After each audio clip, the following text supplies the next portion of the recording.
Hello students and welcome back to my class of 9th standard English medium social science. And in this lecture we are starting a new chapter actually. Okay, geography के chapter है नया chapter आज से हम शुरू करने जा रहे हैं chapter number 16 climate. Okay, very interesting chapter because it is directly related to nature. और क्लाइमेट का कॉन्सेप्ट इस चैप्टर में हमें सबसे पहले क्लियर करना है एक्चुअली, क्योंकि कई बार इसको समझने में बहुत मिसअंडरस्टैंडिंग होती है। ठीक है कि क्लाइमेट और फिर उसके सिनोनिम वर्ड में लोग समझते हैं कि वेदर उसका सिनोनिम वर्ड है, लेकिन ऐसा बिल्कुल नहीं है। सबसे पहले हमें समझना है कि what is the difference between these two words climate and weather. अब वो डिफरेंस को समझने के लिए मैंने ऑलरेडी बोर्ड के ऊपर दोनों डेफिनेशंस, दोनों कॉन्सेप्ट को मैंने बोर्ड पे डिफाइन किया है और वही चीज एक्चुअली टेक्स्ट बुक में भी लिखी गई है। ओके, लेकिन बहुत इजी वर्ड में, जहां तक हो सके इजी वर्ड में मैंने बोर्ड पे डिफाइन किया है। तो हम समझेंगे सबसे पहले कि what is the difference between the climate and weather. So आइए शुरू करते हैं एक बहुत ही इंटरेस्टिंग चैप्टर क्लाइमेट को। पेज नंबर 121 आपके टेक्स्ट बुक का है जहां पे चैप्टर शुरू हो रहा है। So in the very beginning it is written like it's the definition of climate. That climate is an average atmospheric condition over a long period. It's very easy to understand कि लंबे समय तक on an average जो atmospheric condition रहती है किसी area, उसको हम क्लाइमेट कहते हैं। ठीक है, again I'm reading out the definition from the board now. The climate is an average atmospheric condition prevailing over a long period of time. लगभग वही डेफिनेशन है कि कुछ लंबा एक समय होता है। अप्रोक्सीमेटली आप समझ लो कि लंबा समय यानी किसको बोलेंगे हम, यहाँ पे वो नंबर ऑफ इयर्स ऐसा लिखा नहीं है, तो वो भी मैं आपको बता देता हूं कि लगभग 30 से 35 सालों के पीरियड के दौरान जो एटमॉस्फेरिक कंडीशन रहती है, एवरेज एटमॉस्फेरिक कंडीशन, उसको हम क्लाइमेट कहते हैं।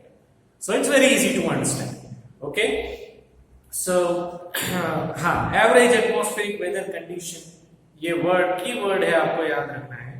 Generally, climate is determined from average weather conditions of summer, winter and rainy season of a place for about 35 years or more. यहाँ पे अब वो वर्ड आ रहा है कि 35 साल के आसपास का जो समय होता है, उस समय के दौरान विंटर, समर सीजन और रेनी सीजन का एवरेज कंडीशन कैसा था, सारे के सारे 35 सालों के दौरान, उसी को हम क्लाइमेट गिनते हैं। किसी 1-2 साल का गिनती नहीं किया जाता है उसमें। ठीक है, so in short climate is an average of a long term atmospheric condition. पूरा का पूरा पैराग्राफ आपको ये कैलकुलेट कर देना है। What is climate? Explain the term climate. ऐसा 1-2 मार्क का अगर क्वेश्चन आता है तो ये पहला पैराग्राफ उसका आंसर है, जो कि बहुत इजी है लिखना। अब उसके सामने एक दूसरे वर्ड को भी हम डिफाइन करेंगे जो है वेदर। वेदर यानी क्या होता है और किस तरह से वो क्लाइमेट से अलग है। ठीक है, weather is an average short term conditions of atmosphere. Weather में एटमॉस्फेयर का शॉर्ट टर्म कंडीशन देखा जाता है। वहां पे हमने देखा था क्लाइमेट में कि 35 इयर्स का पीरियड, लेकिन वहां पे इतना लंबा पीरियड नहीं, short term weather, short term time का एटमॉस्फेरिक कंडीशन यहाँ पे देखा जाता है।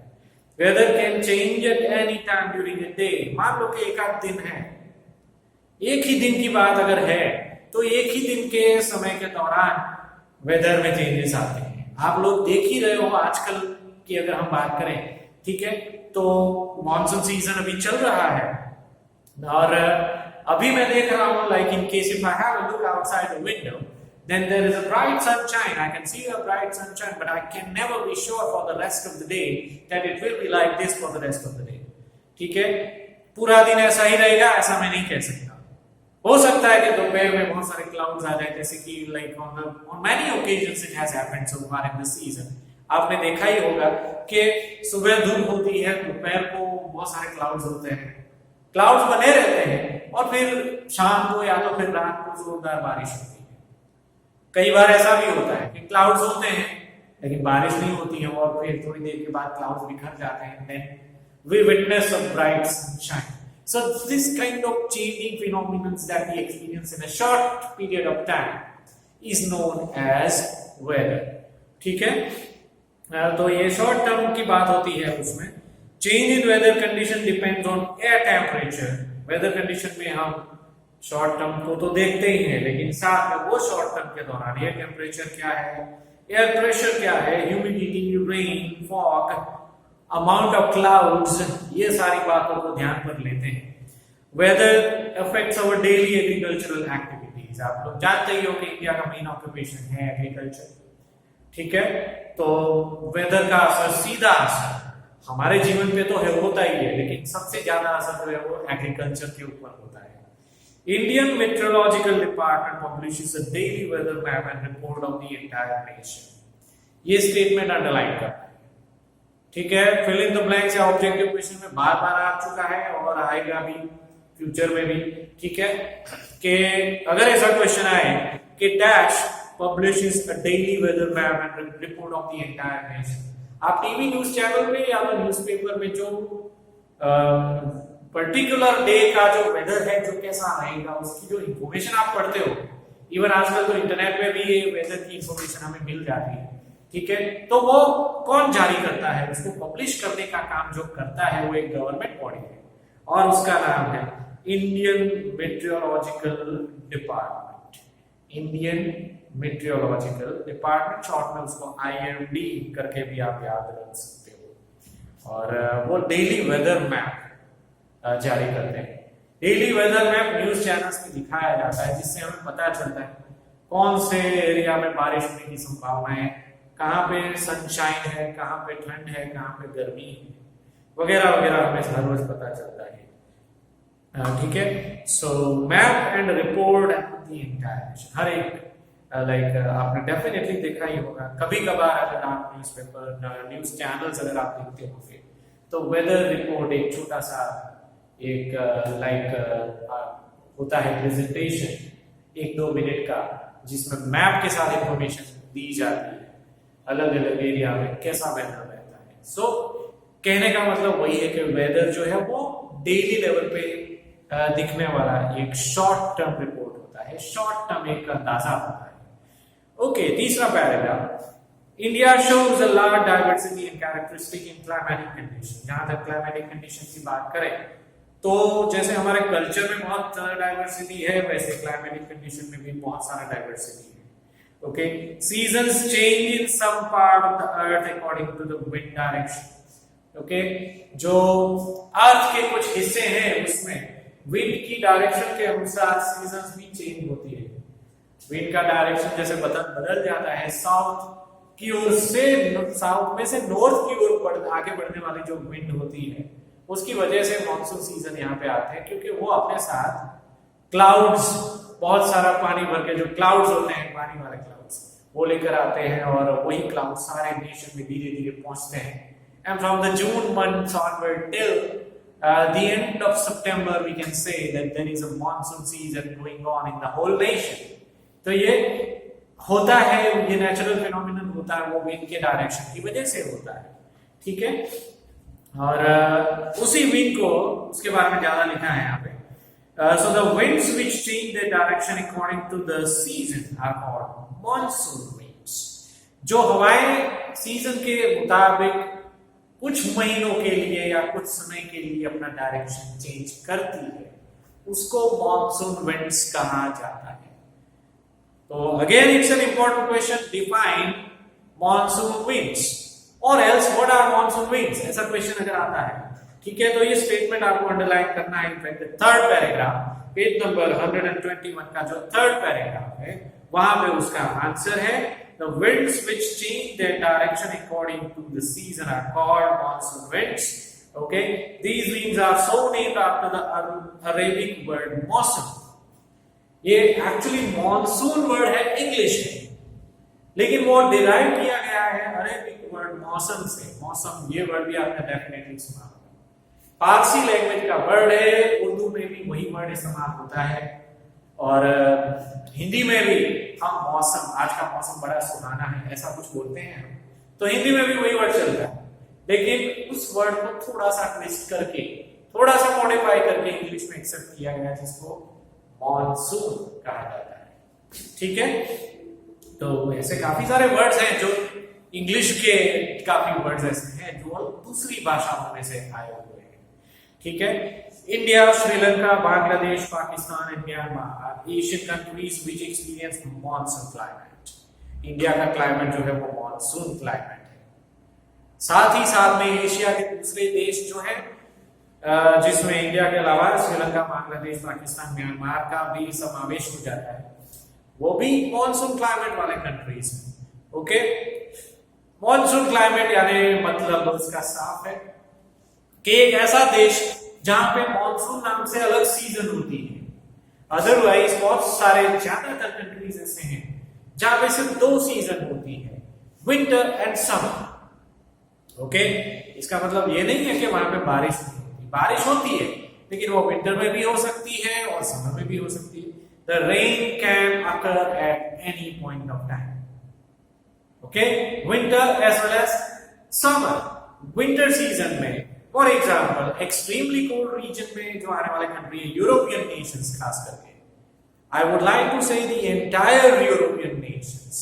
यूरोप के लगभग सारे कंट्री हैं, England, Germany, France, Sweden, Norway, Denmark, Switzerland, Germany, Italy, ये सारे जो कंट्री है वो यूरोपियन नेशंस हैं। सारे कंट्रीज के 2 सीजन्स हैं, ओके, विंटर एंड समर, और सभी कंट्रीज जो है वो कोल्ड है। इसलिए विंटर में जो बारिश होती है वो जनरली बर्फ के रूप में होती है, और खास करके दिसंबर और जनवरी के महीने में, एंड 6 महीने का winter season, and then there is 6 months of summer season.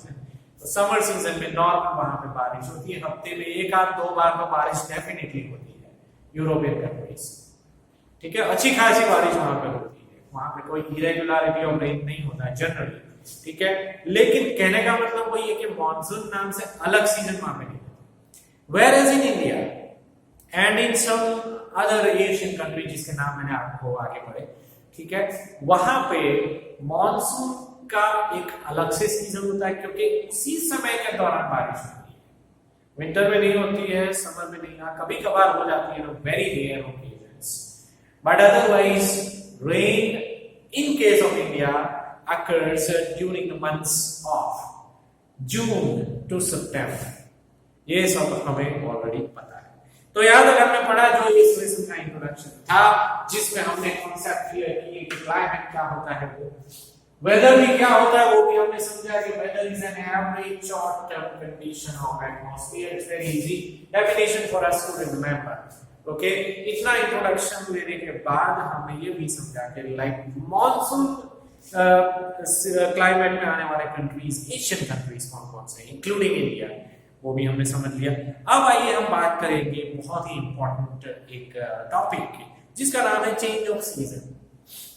Change off season किस तरह से होते हैं? It's a very interesting topic. इतना इंटरेस्टिंग टॉपिक है कि इसके बारे में लाइक अगर आप YouTube में भी सर्च करोगे कि change of seasons in India, ऐसा करके सर्च करोगे तो किस तरह से चेंज ऑफ सीजन्स होते हैं इंडिया में, वो वीडियो के साथ आपको दिखाया जाता है, जो कि समझना बहुत आसान होता है, क्योंकि video obviously it gives us the visual representation of the entire thing, which is quite easy for us to understand. ठीक है, इसलिए मैं आपको स्ट्रांगली रिकमेंड करता हूं कि ये टॉपिक को अगर आपके पास टाइम रहता है तो change of seasons in India ऐसा करके सर्च कीजिएगा यूट्यूब के ऊपर, आपको पूरा उसका डिस्क्रिप्शन वीडियो के साथ मिल जाएगा। लेकिन ऑब्वियसली टेक्स्ट बुक में से भी हमें पढ़ना है, और टेक्स्ट बुक में भी एक बहुत ही बढ़िया सा, बहुत ही इंटरेस्टिंग एक इमेज दिया गया है, जो कि चेंज ऑफ सीजन इंडिया का एक लाइक चेंजिंग ऑफ सीजन का एक आइडिया हमें देता है। तो पढ़ेंगे हम उसको कि चेंज ऑफ सीजन इंडिया में किस तरह से होते हैं। Revolution of the earth around the sun and her actual tilt are major reasons for changes in season. अब आप जानते ही हो, आपने प्राइमरी लेवल पे एक्चुअली पढ़ा कि अर्थ का रेवोल्यूशन जो है वो ड्यूअल रेवोल्यूशन है। अर्थ सन के आसपास भी घूमती है and it rotates on its own axis also. Okay, सूर्य के आसपास अर्थ घूमती है तो उसका पूरा वो चक्कर लगाने के लिए उसको 365 दिन का समय लगता है, एक साल का समय लगता है। And when we talk about the earth rotating on its own axis, it takes 24 hours, 24 घंटे का समय वो लगाती है। और उस इमेज में आप उसका थोड़ा बहुत अंदाजा, हालांकि ये चीज आप पहले भी पढ़ चुके हो। The axis of the earth is tilted at 23.5 degree and makes an angle of 66.5 degree with the orbit. Orbit के साथ वो एक पर्टिकुलर अमाउंट का, एक पर्टिकुलर लेवल का वो ऑर्बिट बनाती है एक्चुअली, कि अर्थ जो है वो बिल्कुल जैसे कह सकते हैं ना कि परपेंडिकुलर लेवल पे वो ऐसे नहीं होती है, थोड़ा सा इस तरह से उसका पोजीशन होता है अपने एक्सिस के ऊपर। ठीक है, तो हम यूं कह सकते हैं दूसरे शब्दों में कि 23.5 डिग्री 23.5 डिग्री वो टिल्ट कर रही है अर्थ अपने एक्सिस के ऊपर। ओके, और ऑर्बिट के साथ एक्सिस के साथ वो 23.5 डिग्री का एंगल बना रही है, ऑर्बिट के साथ 66.5 डिग्री का ऑर्बिट वो एंगल वो बना रही है। ठीक है, सीजन्स आर क्रॉस due to this axial tilt. ये जो झुकाव है, टिल्ट यानी कि झुकाव, एक्सियल टिल्ट की वजह से, अर्थ का ये जो एक्सियल टिल्ट है उसकी वजह से सीजन्स जो है वो चेंज होते गए। Regions receiving more sunlight experience summer, ये टिल्ट की वजह से, क्योंकि पृथ्वी दो तरीके से घूमती है, वापस आपको मैं याद दिला दूं, सूर्य के आसपास भी घूम रही है और वो अपने एक्सिस के ऊपर भी घूम रही है।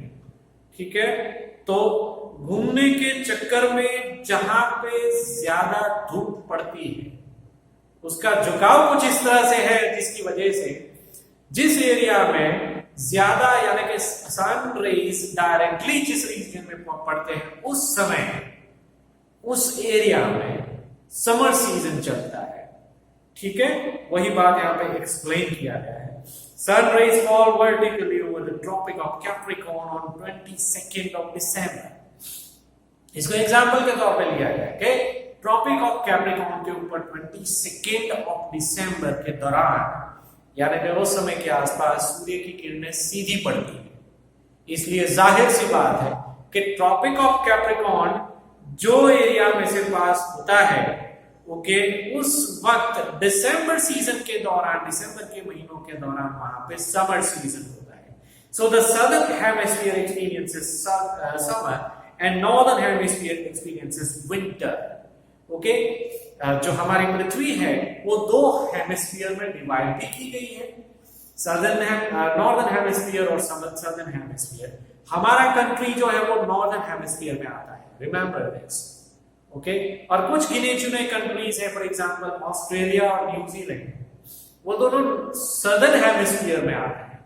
तो कहने का मतलब साफ है कि नॉर्दर्न हेमिस्फीयर में जिस तरह का एटमॉस्फेयर होगा उससे उल्टा एटमॉस्फेयर सदर्न हेमिस्फीयर के कंट्रीज में रहेगा। लेट्स से फॉर एग्जांपल, अगर नॉर्दर्न हेमिस्फीयर के कंट्रीज में समर सीजन है तो सदर्न हेमिस्फीयर के कंट्रीज में उस वक्त विंटर सीजन होगा, और सदर्न हेमिस्फीयर के कंट्रीज में जिस वक्त समर सीजन होगा उस वक्त नॉर्दर्न हेमिस्फीयर के कंट्री में विंटर सीजन होगा। ठीक है, तो कहने का मतलब साफ है कि अगर इंडिया में विंटर चल रहा है तो ऑस्ट्रेलिया में उस वक्त समर होगा, और अगर इंडिया में समर सीजन चल रहा है तो उस वक्त ऑस्ट्रेलिया और न्यूजीलैंड में विंटर सीजन चल रहा होगा। इतना सिंपल है वो चीज। ठीक है, so on 22nd of December the southern hemisphere experiences summer and the northern hemisphere experiences winter। इसी बात को यहाँ पे लिखा गया है। Nights in India are longer and colder in winter। ये कॉमन फिनोमिनन है जिसके बारे में आप जानते ही होंगे। इंडिया में विंटर सीजन में रात लंबी होती है। ठीक है, यानी कि अंधेरा जल्दी हो जाता है, सुबह उजाला भी थोड़ा सा लेट होता है, और उससे उल्टा होता है समर सीजन में, नाइट शॉर्ट हो जाती है, डे लॉन्ग हो जाते हैं। So similarly, the sun rays are vertical over the Tropic of Cancer on 21st of June. Tropic of Cancer जो कि इंडिया के बराबर बीच में से पास होता है, ठीक है, उस वक्त सन रेज बहुत ही सीधे यानी कि वर्टिकल गिरते हैं इंडिया के ऊपर। तो ऑब्वियसली जून समय के दौरान हमारा एक्सट्रीम लेवल का समर सीजन चल रहा है, हालांकि मानसून सीजन उसको कह सकते हैं, लेकिन जब बारिश नहीं होती है तो अब हमें गर्मी लगती है। तो इस तरह से देखा जाए तो वो एक समर सीजन ही है हमारे लिए, ठीक है। So the days are long. सीधे पड़ती है किरणें, सूर्य की किरणें जून के मंथ के दौरान हमारे देश में, इसलिए दिन लंबे होते हैं, रात छोटी होती है, गर्मी लगती है हमें, ठीक है, और उसी को हम समर सीजन भी हमारे देश का कह सकते हैं। ओके, अब इमेज, वही बात को इमेज के रूप में थोड़ा यहाँ प्रेजेंट किया गया बुक में, आप थोड़ा ठीक से उसको देख लीजिएगा। और जब इस चैप्टर की आप एक्सरसाइज करोगे तो ये इमेज भी ड्रॉ करना है आपको अपनी नोटबुक में, ये मैं आपको बताना चाहूंगा। ओके, वापस मैं आपको रिमाइंड करूंगा बाद में, but you should remember from now only that before doing the exercise of this lesson, जब ये लेसन खत्म हो जाएगा और आप एक्सरसाइज करोगे, उससे पहले ये इमेज आपको ड्रॉ करना पड़ेगा अपनी नोटबुक में, ठीक है, ताकि आपको कॉन्सेप्ट पूरा का पूरा समझ में आ जाए। अब इमेज के नीचे जो पैराग्राफ लिखा गया है वो हम पढ़ेंगे। Rotation and revolution of the earth have a direct impact on the food, clothing and residencies of man. Okay, जिस एरिया में जो लोग रहते हैं उनका कपड़े पहनने का ढंग जो है, उनका फूड हैबिट्स, उनकी लाइफस्टाइल, वो अर्थ का रोटेशन और वहां का क्लाइमेट और वहां का एटमॉस्फेयर, वहां के सीजन्स के ऊपर निर्भर करता है, ठीक है। मान लो कि अगर हम इंडिया में इस एरिया में रहते हैं, इंडिया में रहते हैं जहां पे लाइक मॉनसूनल क्लाइमेट है, इस summer days are like more as compared to winter days, ठीक है, तो हमारा पहनावा भी ऐसा है, हमारे फूड भी ऐसे हैं, हमारी लाइफस्टाइल भी ऐसी है। ओके, जनरली हम कॉटन के कपड़े पहनते हैं जो कि समर सीजन में थोड़ा कंफर्टेबल रहते हैं, ठीक है, और फूड भी कुछ इस तरह से हम खाते हैं जिससे बॉडी में हीट की मात्रा इतनी ज्यादा नहीं होती है, ठीक है, ये एक एग्जांपल है। In monsoon countries like India, the winter and summer monsoon winds, which change direction according to the season, affect the seasonal weather and give peculiar characteristic to the weather of every season. Okay, हर एक season का एक अलग अलग peculiar characteristic होता है, ठीक है, क्योंकि हमारा देश इस एरिया में, उस टाइप का एरिया में है अर्थ के ऊपर, इसलिए 3 टाइप की जैसे सीजन हमारी चेंज होती है, उस तरह से हम हमारा लाइफस्टाइल डिजाइन करते हैं, उस तरह से सीजन के हिसाब से हम एडजस्ट करते हैं, ठीक है। So this is why the climate is called monsoonal climate. हमारा क्लाइमेट में मॉनसून एक स्पेशल फीचर है, स्पेशली उसके अलग से एक टाइम टेबल है, ठीक है, और इसीलिए मॉनसूनल क्लाइमेट हमारे देश के क्लाइमेट को कहा जाता है। ओके, अब एक जनरल टॉपिक है, इसके बाद जो ये नया टॉपिक है that is a general topic actually, जिसकी बहुत सारी जानकारी आपको ऑलरेडी होगी, लेकिन फिर भी हम उसको पढ़ लेंगे। टॉपिक का नाम है variations in the climate of India. India की जो क्लाइमेट है उसमें कौन कौन सी विविधताएं पाई जाती है, उसके बारे में ये टॉपिक है। तो आइए पढ़ते हैं। It's the last paragraph of page number 121. There are many variations in the climate of India. India के ही यानी एक ही देश के अंदर क्लाइमेट के काफी सारे वेरिएशन हैं। India has a peninsular shape, हमारा जो शेप है वो पेनिनसुलर शेप है। ओके, ऊपर वाला जो हमारा देश का जो लाइक नॉर्दर्न रीजन है वो थोड़ा सा ब्रॉड है, और जैसे जैसे हम नीचे आते हैं as we move towards the southern region, it gets narrower and narrower, ठीक है। तो ये टाइप का एक पेनिनसुलर शेप हमारे देश को मिला है। Okay, so it experiences moderate maritime climate, while the climate becomes more continental while going away from the seashore. एक मैरीटाइम क्लाइमेट होता है। मैरीटाइम क्लाइमेट यानी कि एक जैसे कह सकते हैं कि मॉडरेट कह सकते हैं, ज्यादा ठंड भी नहीं होती और ज्यादा गर्मी भी नहीं होती है, खास करके ऐसे एरिया में जो सी शोर से करीब है। लेकिन सी शोर से अगर जितना हम दूर जाएंगे तो उतना हमें कॉन्टिनेंटल क्लाइमेट महसूस होगा। कॉन्टिनेंटल क्लाइमेट यानी वैसा क्लाइमेट जहां पे विंटर सीजन में ठंड भी बहुत ज्यादा लगती है और समर सीजन में गर्मी भी हमें बहुत ज्यादा लगती है, और मानसून सीजन में बारिश भी बहुत ज्यादा होती है।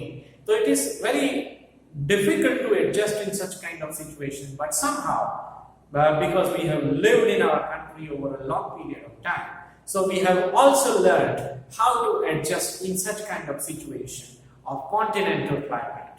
Okay, moving on, a large part of North India is away from the seashore, so it is continental climate.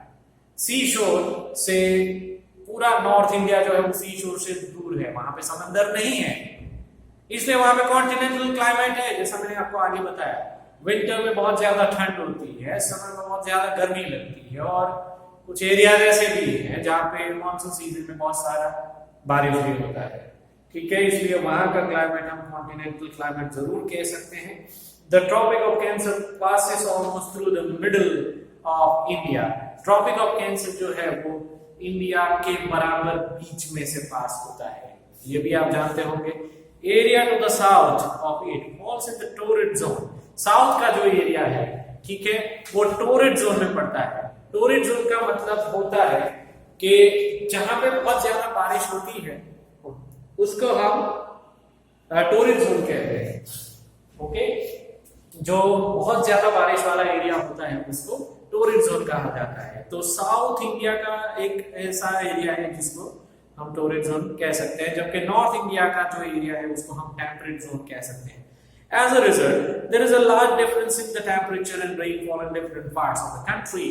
Okay, देश के हर एक हिस्से का अलग अलग टेम्परेचर होता है और रेनफॉल का अमाउंट भी अलग अलग होता है, सब सेम नहीं होता है। एग्जाम्पल यहाँ पे दिया गया है। For example, the temperature in Leh and Dras in the north of Ladakh is as low as -45 degree Celsius during winter. ये बहुत ही ताज्जुब देने वाली बात है हमारे लिए, लेकिन एक ही देश का ये एरिया है, एक्सट्रीम नॉर्थ का जम्मू एंड कश्मीर का, एक कश्मीर का एरिया है एक्चुअली, लेह और द्रास, ये दोनों डिस्ट्रिक्ट के नाम है कश्मीर के। तो वहां पे विंटर सीजन में टेम्परेचर -45 डिग्री यानी 0 से भी नीचे -45 डिग्री जितना नीचे गिर जाता है। ठीक है, और ये इसी एरिया की बात है, लेकिन उससे ऐसा नहीं है कि हर एक एरिया में ऐसा होता है। दूसरे एरिया का अगर हम एग्जांपल लेंगे तो Shri Ganganagar and Alwar in Rajasthan record 51 degree Celsius high temperature during summer season. Summer season में ये राजस्थान के दो एरिया है, अलवर और गंगानगर। डेजर्ट रीजन में हालांकि आते हैं ये दोनों एरिया। तो समर सीजन का वहां का टेम्परेचर 50 डिग्री से भी ऊपर चला जाता है। So it is extremely hot out there. तो आप देख सकते हो कि एक ही देश के और दोनों नॉर्थ इंडिया में पड़ते हैं, तो ये दोनों रीजन में कितना सारा टेम्परेचर में वेरिएशन आता है। ओके, और अगर बारिश की बात की जाए तो Cherrapunji in Meghalaya in east India gets about 1200 centimetre rainfall annually which is maximum in the world. ठीक है, पूरे विश्व में चेरापूंजी एक्चुअली अभी तो इसका क्राइटेरिया थोड़ा सा चेंज हो गया है, लेकिन ये पुराना कंटेंट है, इसलिए उसके मुताबिक जब ये लिखा गया था तब ऐसी सिचुएशन थी कि पूरे विश्व में चेरापूंजी एक ऐसा एरिया है वहां पे सबसे ज्यादा बारिश होती है, साल भर का 1200 सेंटीमीटर, जो कि बहुत ज्यादा होते हैं। ठीक है, और मेघालय स्टेट में आता है ये। ओके, और मोसिनराम जो कि उससे पास ही में है, थोड़ा सा दूर है, 16 kilometres away from Cherrapunji, is famous for receiving maximum rainfall during 24 hours. 24 घंटे में सबसे ज्यादा बारिश गिरने का रिकॉर्ड मोसिनराम के नाम पे है, जो कि चेरापूंजी से सिर्फ 16 किलोमीटर दूर है। ठीक है, तो 24 घंटे में सबसे ज्यादा बारिश होने का रिकॉर्ड जो है वो मोसिनराम में है। ओके लेकिन फिलहाल प्रेजेंट सिचुएशन में मैं आपको क्लियर कर दूं ये चीज कि जब ये आर्टिकल लिखा गया था तब ऐसा सिचुएशन था कि चिरापुंजी में नॉर्मली सबसे ज्यादा बारिश होती है हर साल 1200 सेंटीमीटर, लेकिन फिलहाल वो क्राइटेरिया थोड़ा सा चेंज हो गया है। फिलहाल मौसम ड्राम में सबसे ज्यादा बारिश होती है वर्ल्ड में, ठीक है, साल भर के दौरान। Okay, moving on. In the west, the deserts of Rajasthan receive only 10 to 12 centimeter rainfall annually. अब ये बहुत ही contrasting situation है, ओके, कि ईस्ट के ये दो रीजन चिरापुंजी और मोसिनराम जहां पे 1200 सेंटीमीटर की बारिश साल भर की, जबकि वेस्ट में राजस्थान का रण जो है, ठीक है, वहां पे साल भर की सिर्फ 10 या 12 centimetre, okay, only 10 to 12 centimetre इतनी ही बारिश होती है। So it is negligible, it is like nothing, zero से ही करीब है, हम ऐसा कह सकते हैं, और पूरा साल भर में इतना 10-12 सेंटीमीटर बारिश होती है, that's it. So contradicting climatic conditions are seen in our country when one region has devastating floods, the other faces drought due to intense heat and scanty or absence of rain. तो इस तरह से बहुत ही contrasting situation हम हमारे देश में पा सकते हैं कि एक एरिया ऐसा है जहां पे बहुत भारी बारिश की वजह से फ्लड की सिचुएशन पैदा हो जाती है हर साल, और एक दूसरा एरिया ऐसा भी है जहां पे ड्रॉट या फेमाइन का माहौल रहता है, इसलिए वहां पे कोई रहता भी नहीं, पानी की कमी होती है, बारिश नहीं होता है, एग्रीकल्चर डेवलप नहीं हो पाता है वहां पे, इसलिए जमीन भी डेजर्ट के जैसी बंजर हो गई है, लोग वहां पे नहीं रहते हैं, और इसलिए इंडस्ट्री का भी एग्रीकल्चर का भी कोई डेवलपमेंट वहां पे होने की संभावना नहीं है। हालांकि ये दोनों एक ही देश के दो अलग अलग रीजन है, ठीक है। Some regions face devastating effects of thunderstorms, sandstorm and tropical cyclones. The seasonal weather has diversified effects. तो इस तरह से कुछ रीजन्स ऐसे हैं जहाँ पे थंडरस्टॉर्म्स आते हैं, खास करके उत्तर पूर्वीय राज्यों के, जो अगर मैं बात करूं, यहाँ पे लिखा नहीं है लेकिन मैं आपको एग्जांपल बता दूं कि in case if we talk about the certain states like Bihar, West Bengal, Assam, Arunachal Pradesh, Meghalaya, Tripura, Nagaland वगैरह, ये सारे स्टेट, उड़ीसा भी हम कह सकते हैं, साउथ में केरला और तमिलनाडु भी हम कह सकते हैं, जहां पे थंडरस्टॉर्म्स होता है, बारिश बहुत होती है, बहुत ज्यादा भारी बारिश कई बार हो जाती है, इसलिए फ्लड भी आता है और बहुत सारी परेशानियों का सामना वहां पे लोगों को करना पड़ता है, ओके। और कई बार तो ट्रॉपिकल साइक्लोन्स भी आते हैं अगर वो एरिया समंदर से नजदीक है, ठीक है। So at the sea beach areas we experience the tropical cyclone also. So this kind of diversified weather, diversified atmosphere that we see across the country every year, हमेशा हमें वेदर में भी हमें डाइवर्सिफाइड सिचुएशन देखने को मिलती है in different areas of our country, okay. अब एक नया टॉपिक आ रहा है, factors affecting the climate. Climate के ऊपर असर करने वाले कौन कौन से फैक्टर्स होते हैं, तो ये टोटली एक डिफरेंट टाइप का टॉपिक है जिसकी चर्चा हम आने वाले लेक्चर में करेंगे, इसलिए यहाँ पे हमारा लेक्चर खत्म होता है, ठीक है। Thank you very much for your time and bye for now.